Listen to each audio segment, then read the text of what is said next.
O país é um arco de cerca de 3.000 ilhas localizadas entre Taiwan e as ilhas russas das Kurilas, ao longo dos litorais da China, das Coreias e da Federação Russa, que ficam a oeste do país, a leste o Oceano Pacífico, no norte o Mar de Okhotsk, a oeste o Mar do Japão, ao sul o Mar da China Oriental.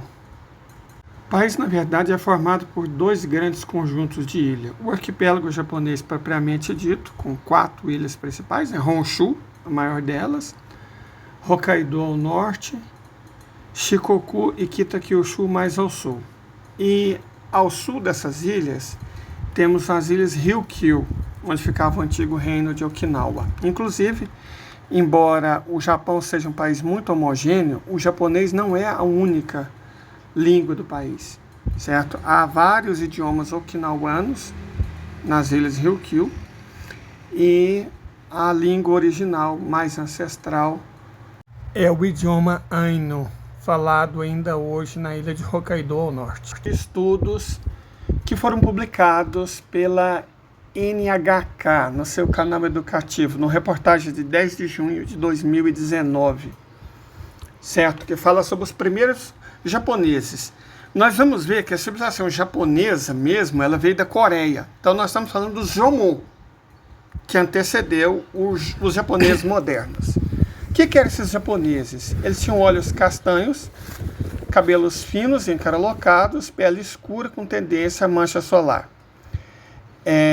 Tinha alta tolerância ao álcool, embora nunca bebesse destilados.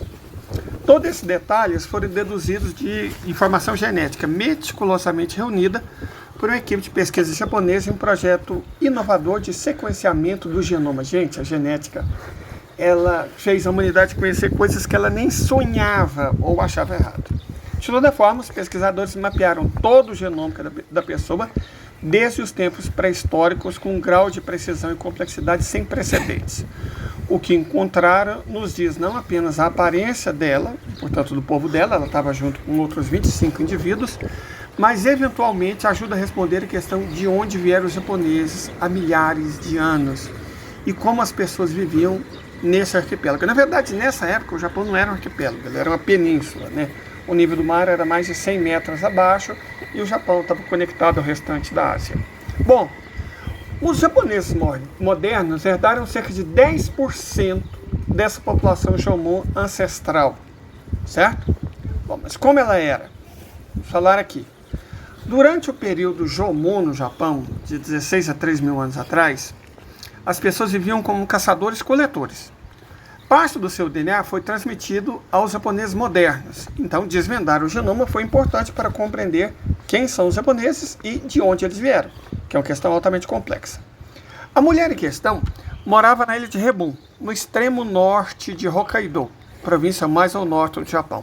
Seus ossos foram escavados com os de 27, não 25 seus companheiros da vila. Os pesquisadores descobriram que o ADN das mitocôndrias contido em seus restos mortais e no de outro homem estava em condições particularmente boas. A condição de tais restos depende em grande parte do ambiente que foram preservados. O DNA deteriora-se rapidamente em condições quentes. Por isso, foi interessante, e fortuito que a mulher tenha descansado em condições subárticas. Os pesquisadores retiraram o molar de seu crânio e perfuraram um buraco para extrair o DNA nuclear. O trabalho foi realizado em condições estéreis para evitar que os pesquisadores contaminassem a amostra com o próprio DNA deles. Trabalhos anteriores de sequenciamento de DNA de ossos humanos antigos de outras partes do Japão conseguiram mapear apenas parte do genoma, mas dessa vez, graças à amostra perfeita e aos mais recentes avanços tecnológicos, a equipe revelou a informação genética de todos os 300 milhões de pares de sequências base. Esse sequenciamento completo do DNA humano antigo foi um feito extraordinário para a ciência humana. Os pesquisadores chamam isso de coisa do primeiro mundo. Além de determinar muitas características físicas da mulher, a análise revelou que o povo Jomon tinha uma mutação genética envolvendo aminoácidos que facilitavam o metabolismo da gordura. A característica é comum entre povos de regiões árticas, mas não existe entre os japoneses modernos. Então, isso é uma prova de que o povo Jomon era caçador-coletor e que veio de mais ao norte. Com base nas recentes descobertas, os investigadores chegaram mais perto de responder à questão de onde vieram os japoneses. A informação genética da mulher Jomon diz que os seus antepassados dela, descenderam de povos continentais da Eurásia que chegaram entre 38 e 18 mil anos atrás. Isso significa que eles tiveram um período de isolamento hereditário muito mais longo do que se supunha anteriormente. A pesquisa mostrou também que o povo Jomon compartilha características genéticas com pessoas de uma ampla extensão da costa leste da Ásia, desde o norte ao sul. A composição genética da mulher tem semelhanças com os Ulchi, do extremo oriente russo, bem como os coreanos e com os indígenas taiwaneses Atayal e Ami. Essas descobertas começam a formar um perfil dos ancestrais dos japoneses modernos. Elas sugerem uma maior afinidade genética com povos costeiros do leste asiático do que com povos continentais, como os chineses. Então, na verdade, os habitantes originais, os Ainos e os japoneses étnicos por parte de mãe, são descendentes dos Jomon, que se originam, como a gente viu, de grupos diferentes que chegaram por volta de 30 a 38 mil anos atrás. E de outros grupos que chegaram entre 13 e 10 mil anos atrás, vindos do nordeste da Ásia. A verdade é que esses primeiros habitantes deixaram mais traços tecnológicos do que fósseis, porque o solo japonês é muito ácido e simplesmente não deixou vestígios fósseis dessas primeiras populações. Então, muitos artefatos físicos foram preservados, inclusive os ancestrais dos japoneses Jomon foram os primeiros povos do mundo a entrar no Neolítico, cerca de 30 mil anos antes da Era Comum. Isso é único na história humana, não é? O Japão, ou pelo menos os ancestrais dos japoneses, foram pioneiros em muita coisa. Hoje sabe-se que o povo japonês veio basicamente, numa primeira fase, de dois lugares. Os ancestrais dos povos Ainos são descendentes dos Hulchi, que hoje habitam o noroeste da Rússia, na Sibéria. A outra metade formadora original do povo japonês veio do sudeste da China, com povos que hoje habitam a ilha de Taiwan, os já referidos povos Ami e Atayal.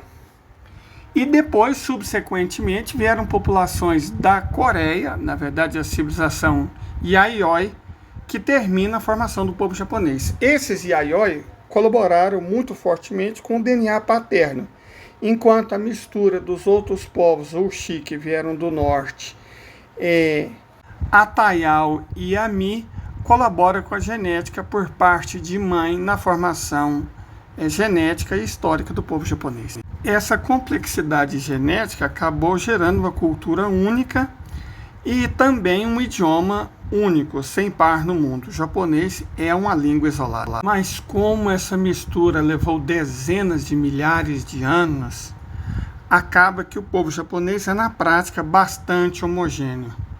Se você olhar bem essa imagem, você vai ver a diferença que existe.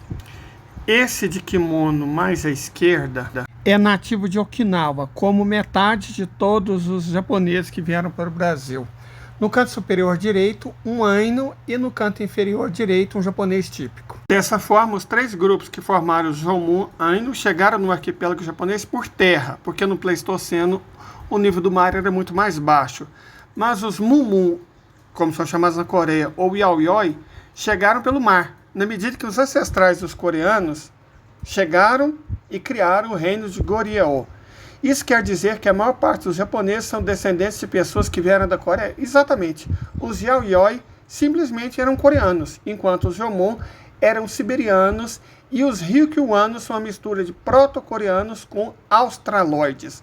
Vamos falar um pouco mais sobre esses povos das ilhas Ryukyu. Como a gente já disse, eles são afins de duas tribos taiwanesas, né? Os Ami e os Atayal, e chegaram pelo sul, milhares de anos antes. E entraram nas ilhas principais do arquipélago japonês há 30 mil anos atrás. Se encontrar com os Aino, descendentes dos Ulchi, e terminar de formar a cultura Jomon.